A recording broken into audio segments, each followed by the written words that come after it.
राजनाथ सिंह 2 दिन के दौरे पर श्रीनगर पहुंचे। गृह मंत्री का 1 महीने के अंदर यह दूसरा श्रीनगर दौरा है।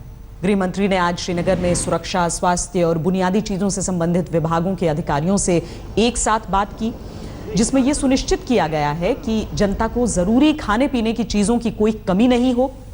अर्धसैनिक बलों के साथ मीटिंग में गृह मंत्री ने प्रदर्शनकारियों से निपटने में अधिकतम संयम बरतने को कहा और कानून व्यवस्था को संभालने के लिए जवानों के प्रयासों की सराहना की। गृह मंत्री ने अर्धसैनिक बलों और पुलिस बल के प्रमुखों से अलग से एक बैठक की, हालात के बारे में पूरी जानकारी ली। इसके बाद गृह मंत्री नेशनल कॉन्फ्रेंस सहित विपक्ष के नेताओं के एक दल से मिले। गृह मंत्री ने श्रीनगर जाने से पहले ही कहा था कि वो जम्मू कश्मीर में उन सभी लोगों से बातचीत करेंगे जो कश्मीरियत, इंसानियत और जमहूरियत में भरोसा रखते हैं। गृह मंत्री के इस दौरे के बीच अलगाववादियों ने कश्मीर बंद का ऐलान 1 सितंबर तक बढ़ा दिया।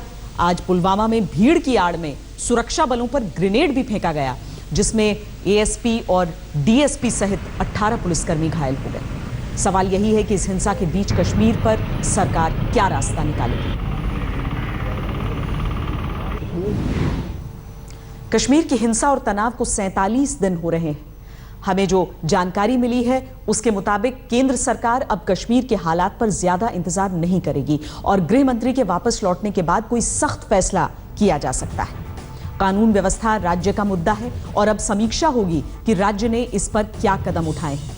केंद्र सरकार ने 60 ऐसे लोगों की लिस्ट तैयार की है जो राज्य में अशांति फैलाने और भड़काने में लगे।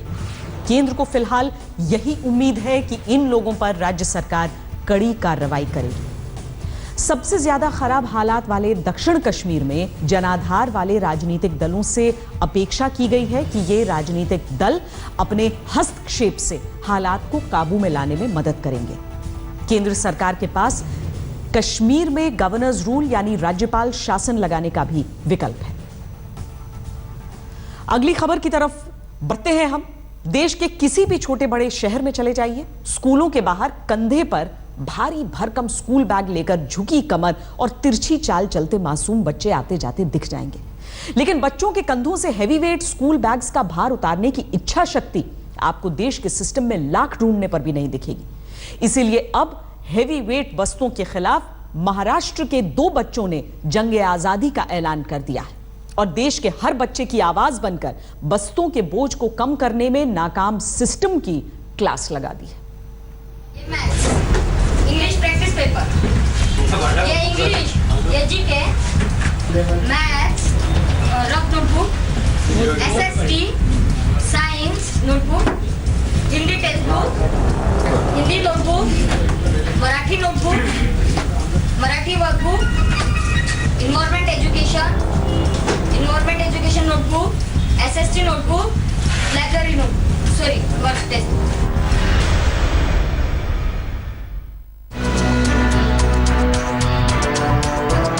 महाराष्ट्र के चंद्रपुर में स्कूल बैग के बोझ के मारे 2 छात्र स्थानीय प्रेस क्लब में पहुंचे और एक भारी भरकम प्रेस कॉन्फ्रेंस कर दी। ऋग्वेद और पारितोष 7वीं क्लास के छात्र हैं। दोनों रोजाना बोरे जैसे बस्तों को पीठ पर लादकर घर से 5 किलोमीटर दूर पब्लिक स्कूल में पढ़ने जाते हैं।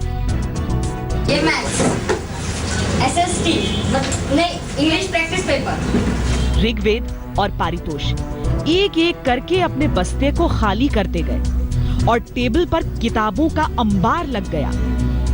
दोनों रोजाना 8 सब्जेक्ट्स की कम से कम 16 किताबों से ठसाठस भरा बस्ता लेकर स्कूल पहुंचते हैं तो हालात खस्ता हो जाती है। अब ये दोनों बच्चे बस्ते के बोझ से दबते करोड़ों बच्चों की आवाज बन गए हैं। मैंने प्रिंसिपल को 2 बार लेकर दिया था, बैग का वजन बहुत ज्यादा हो गया, कुछ कम कीजिए। अब अपने स्कूल में आपको 2 मौके चांस देता हूँ कि आप बैग को मतलब पीरियड वाइज कम कीजिए और तो लॉकर बनाइए स्कूल में, जिससे वजन कम हो सकता है। ये हमारे जो शोल्डर्स है वो आगे आ जा रहे हैं और फिर पेट दुखते हैं। मैं चाहता हूँ कि बैग का वजन कम हो, सरकार को कुछ पता चले। ऋग्वेद और पारितोष ने बोरे जैसे बस्तों से आजादी पाने के लिए बिगुल फूंक दिया है।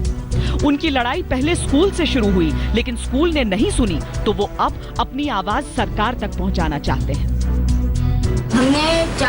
3-4 बार प्रिंसिपल टीचर को बोला कि बैग का वजन बहुत हो गया, बैग का वजन बहुत हो गया, तो इस बारे में प्रिंसिपल टीचर ने बात सुनी नहीं, तो मुझे मजबूरन होके अपने दोस्त को लेके प्रेस कॉन्फ्रेंस लेनी पड़ी। मैं खुद के लिए नहीं लड़ रहा हूँ, खुद के बैग के लिए नहीं लड़ रहा हूँ, मैं पूरे इंडिया के जो बच्चे हैं उनको तकलीफ होती है बैग से उठाने से, मैं उनके लिए लड़ रहा हूँ। हम सारे बच्चों के जो फाइट है वो सिस्टम से, स्कूल से नहीं। भारी भरकम बस्तों को अपने कंधों पर लाद कर स्कूल जाने की मजबूरी सिर्फ इन दोनों छात्रों की नहीं है। देश के किसी भी प्राइवेट स्कूल के बाहर खड़े हो जाइए, बोरे जैसे बस्तों के बोझ से लड़खड़ाते बच्चे दिख जाएंगे।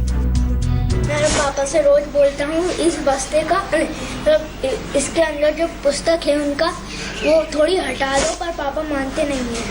कंधे दुखते और पीठ, बुक कॉपी लाना पड़ता है, वरना मैम डांटती है। नहीं, बैग तो इनका भारी रहता है। ये जब भी जाते तो मैं कहता भी हूँ कि इतना ज़्यादा तुम कॉपी लेके जा रही हो, तुम कैसे बैग उठाओगी। तो मुझे लगता है कि इस स्कूल से इतनी ज़्यादा इनके ऊपर लोडिंग है, तो ये लोडिंग कुछ कम होनी चाहिए, क्योंकि टाइम टेबल से तो ये जाती है, लेकिन टाइम टेबल में भी इनका बैग जो है वो भारी रहता है। तो इतना छोटा बच्चा है, नाजुक सा, वो इतना भारी बैग लेके जा रहा है, तो इस पर कुछ कम होनी चाहिए लोडिंग। एकांश दिल्ली के एक प्राइवेट स्कूल में 6ठी क्लास का स्टूडेंट है। बस्ते का बोझा ढोने की मजबूरी एकांश के चेहरे पर सुबह सुबह 12 बजा देती है। एकांश, सबसे पहले आप बताइए, आप कौन सी क्लास में पढ़ते हैं? 6th स्टैंडर्ड में है, और आपका जो मैं बैग देख रही हूँ इसमें तो बहुत सारी बुक्स हैं। कितनी बुक्स आप ऑलमोस्ट रेगुलर ले जाते हैं? 14-15। इसमें कौन कौन सी बुक्स होती हैं? सब्जेक्ट और एक्टिविटीज। रोज ले जाते हैं इतनी सारी बुक, तो कितना वेट होता है आपके बैग का? पता नहीं, हैवी तो बहुत होता होगा बैग। बहुत है ये।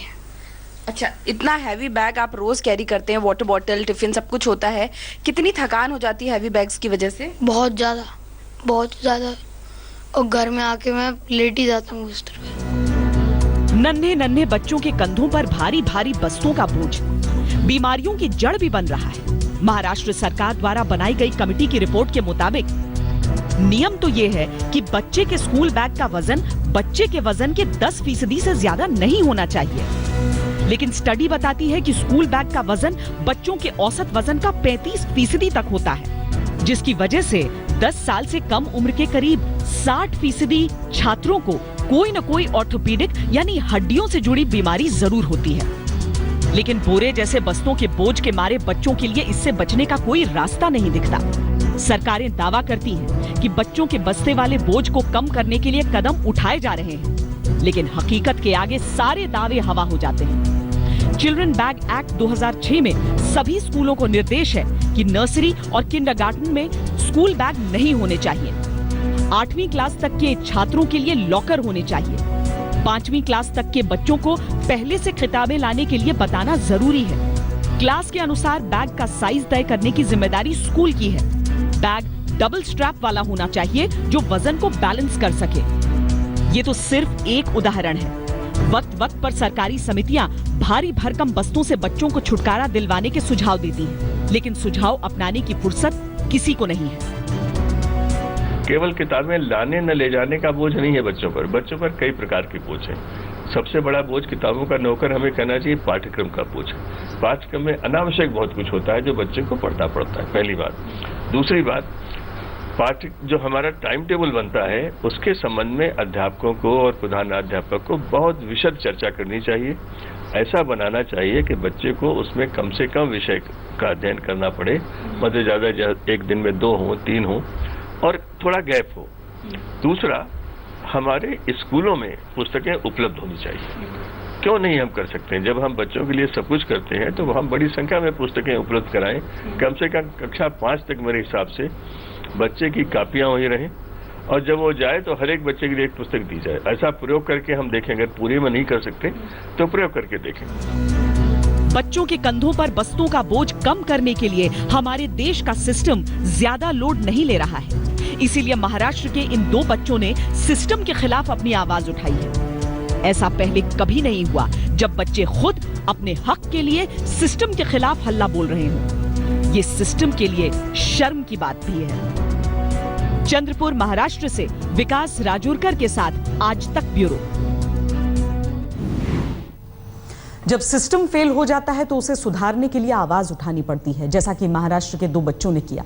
अब तो कम से कम सिस्टम को शर्म आनी ही चाहिए। और ऐसा भी नहीं है कि देश के बच्चों को बोरे जैसे वस्तु से बचाने के लिए कोई नियम नहीं है। नियम है, लेकिन सिस्टम में नियमों को लागू करने की इच्छा शक्ति का अभाव है। केंद्रीय विद्यालय द्वारा जारी गाइडलाइंस के मुताबिक स्कूल बस्ते का वजन बच्चे के वजन के 10% से ज्यादा न हो। पहली और दूसरी क्लास में बैग का वजन 2 किलो से ज्यादा न हो। तीसरी चौथी क्लास में बैग का वजन 3 किलो से ज्यादा न हो। 5वीं से 8वीं क्लास तक बैग का वजन 4 किलो से ज्यादा न हो। और 9वीं से 12वीं क्लास में छात्रों का बैग 6 किलो से ज्यादा नहीं होना चाहिए।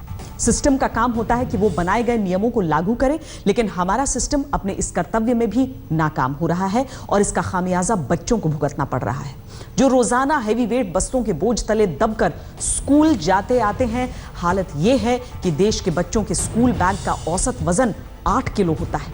पहली और दूसरी क्लास में पढ़ने वाले बच्चों के बैग औसतन 4 से 8 किलो के होते हैं। तीसरी चौथी क्लास में पहुंचते पहुंचते बच्चों के बस्ते का भार 5 से 10 किलो हो जाता है।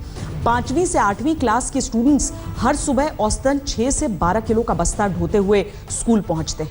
9वीं से 12वीं क्लास के बच्चे अपने कंधों पर औसतन 15 किलो का बस्ता उठाकर स्कूल जाते हैं। बच्चों के कंधों से बस्ते वाले बोझ को जल्द से जल्द कम करने की बेहद सख्त जरूरत है, क्योंकि बस्तों का बोझ बच्चों को बीमार बना रहा है।